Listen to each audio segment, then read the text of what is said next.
Officials in 2 Latin American countries alerted the WHO of several outbreaks of a new infectious disease that's mysteriously appearing across the region, severe epidemic enterovirus respiratory syndrome 2025. Over the past 6 weeks alone, there have been 500 confirmed or suspected cases reported.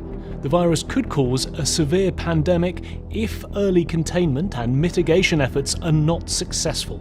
The pandemic in this type of situation and trend would be a risk for the global health security. Pandemics are inherently political, financial, and so much broader. We have not spoken on the leadership in country.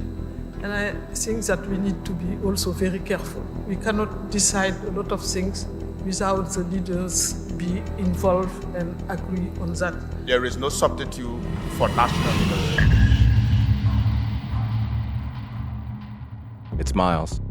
Tr3bel. It's the Make It Make Sense podcast. And on this episode, special edition, we finna go ahead and get right at y'all with some real info. I know we talk about a lot of real things on this show, but I think this is something really real that we need to be paying attention to. We talk about the media a lot and how much things are directly in front of your face and how little we pay attention. But the video that you were just played is a video that was paid for, orchestrated, produced by Bill Gates. At the beginning of that video, you can see that it said October 2022. 22 about 2025.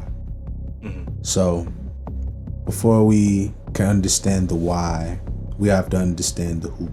Who exactly is Bill Gates? What exactly does he represent? He's been known as a philanthropist. How hard is it to give millions when you have billions? Money is one form of resource, but knowledge is the most powerful form of resource. So depending on who you are and depending on the knowledge you have, it depends on the access that you have. Bill Gates, prime example.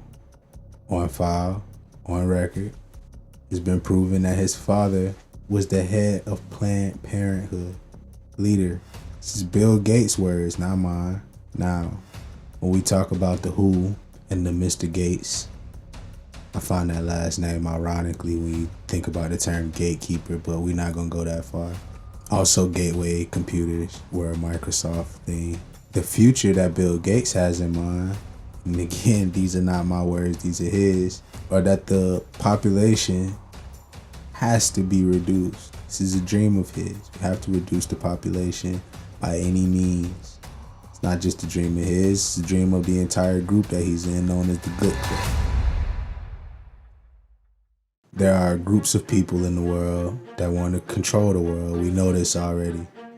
But how do you control the world? You have to make everybody believe in what you're selling. But when there's so many billions and billions and billions of people, it's just very, very, very, very difficult to get all of them to fall into the idea of what you're selling. So the less people, the easier it is to control. The more land you have, the easier it is to instill the things that you're trying to instill in the land. Facilities, all of the above. The thing is, population control is not some random idea that people would call a conspiracy theory. Again, Bill Gates himself has spoke on it, and it is also known as eugenics. It is a study. Scientifically, it is studied the supposed benefits of eradicating a vast amount of the population. People have gotten so conceited and so high-strung that they jumped into this idea saying, yeah, let's eliminate the population. I won't be one of those people. Why is this a thing? Why can't I look up eugenics? You can also look up something called epigenetics. Epigenetics is the study of basically DNA, its powers, its capabilities. Billy Carson, shout out to Billy Carson for Better Knowledge TV, talks about this pretty in depth. But it's been proven that our DNA has been capped. Our physical DNA strands, the double helix structure that we've been given in school is a capped version of what we are supposed to have inside of our bodies at any given time. This is why we have the life cycle we have. If you read the Bible tells you that there were people that lived to be 300. There were people that lived over 100 years old, things along those lines. So we've now been convinced that the life expectancy being at 70 something is something legit, that we lived a long life. But what if that's all a ploy? What if we can live for hundreds of years and be healthy? There's a story, and I forget the king, but he was tasked to raid the cave of the Nephilim. In this excavation of this Nephilim camp, they killed all of the supposed giants in the camp. They went down the lineage of the giants' names, their families, how tall they were, how heavy they were, and all of them were hundreds of years old. What if we have the ability as humans to live a couple hundred years, and in that process learn everything we supposed to know, live off the earth like we supposed to, things like that, as well as accept the new advances in technology? So what if the people who know this are the ones in power now, and they know the only way they can stay in power is to keep us from ever having the ultimate form of currency, the knowledge? When you say they, who are they? The folks like Bill Gates, the Bilderberger groups, the whole New World Order agenda. This is something that we've been up against. You've been up against a spiritual battle, a spiritual warfare. Keep your mind at a certain frequency level, keep your body at a certain frequency level, keep your spirit at a certain frequency level, that you can never operate fully. People who are in those positions know that, and they know the only way to do that is to affect your everyday life in a way that you don't even know. Why is Bill Gates such a prominent character? Why is he the person that was on TV talking about the COVID vaccine? Didn't he create computers? Why is the guy whose dad, who was basically the head of Planned Parenthood, why is he the same guy who now practices what is known as eugenics, the study of eradicating a mass amount of people? Where does all of this money come from? We look at people, and we've been taught in America to praise someone for how much money they amassed. Let's use a musician, for instance. We see them on the cover of magazines, we hear them on the radio, and we say, they've made it. This person is doing well for themselves. But who made that call? Just because you're on a record label, most people have heard of the term syndicated radio. You are a part of a syndicate. Your radio station is directly tied into the record label, so whenever they break in a new artist, you already got X amount of platform, and as long as you do what that record label says, they'll keep moving you up the ladder. These people are all friends. You're looking at this person on the cover of Vogue, on the cover of all of these big magazines, and you're thinking, they made it, and all they did was probably get mishandled behind closed doors and said nothing about it, and that's their reward. And this is what you praise. And you say, how does this have anything to do with Bill Gates? Again, where does all of this money come from? You think these people don't have their hands in these companies too? Bill Gates is a character playing the role as this rich white philanthropist who created all of this stuff. It's on file that he didn't create Microsoft. He literally got sued for all of the ideas that he took from somebody else. The same lady that we watched that interview on, where she's grilling him about his relationship with Epstein. Of the richest and most powerful men in the world, Bill Gates, who's in town to speak to our politicians and watch the tennis, among other things.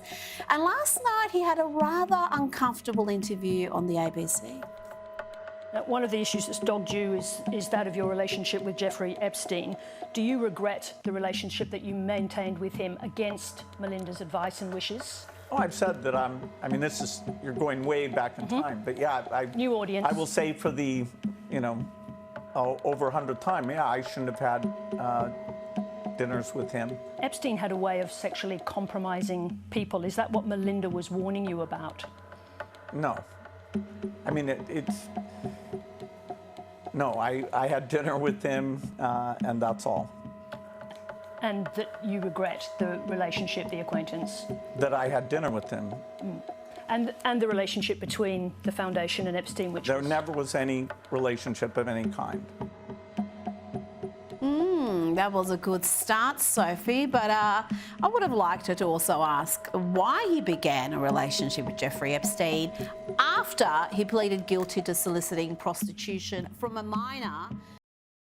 We have to be diligent in looking this stuff up. Stop just accepting who they put in front of you as a leader. Ask yourself, who the fuck is this guy? Where the fuck did this money come from? And I say it like that because you have to get that vigilant about your thought process when you are looking at these people. But when the eyes get on it, people mentally shut down because they're like, what the hell do we do now? The thing you do now is you speak. Your voice, your frequency, your resonant frequency as a human being. And I'm gonna tell you ahead of time, Sears 2025, you just seen in that video. Right now, what is actively happening is they are injecting mRNA shots into food. There's a lot of arguments about it not happening. They're putting it in the food now because not enough people took the COVID. There's no way that's...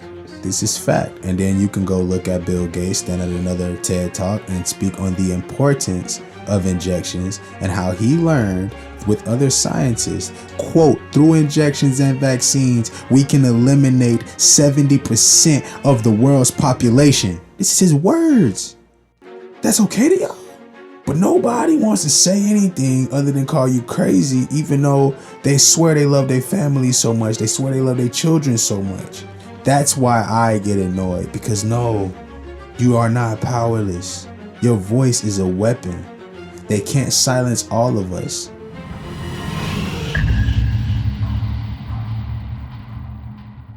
Whatever evil there is in the world, there has to be the type of good that counterbalances. So however evil they get, that's how much positive we gotta hit them back with. But we gotta hit them back, you know? And I just want to end this by saying Bill Gates is not the tip of the iceberg. I don't want y'all just going, oh, Bill Gates, Bill Gates, Bill Gates. And that's the only person you focus on. I don't want this to be a focus on an individual person. I want the energies and the attitudes taken by these people to be what your focus is. To fight that energy. Their plan is simple. Get us out the picture. We don't know what's going on, and enact a new so-called world where all of us are slaves in it. And it's not just white people. Ask yourself why Oprah is in the same good club as your boy Bill Gates. Till next time. Love you, man. Yes, sir. One love.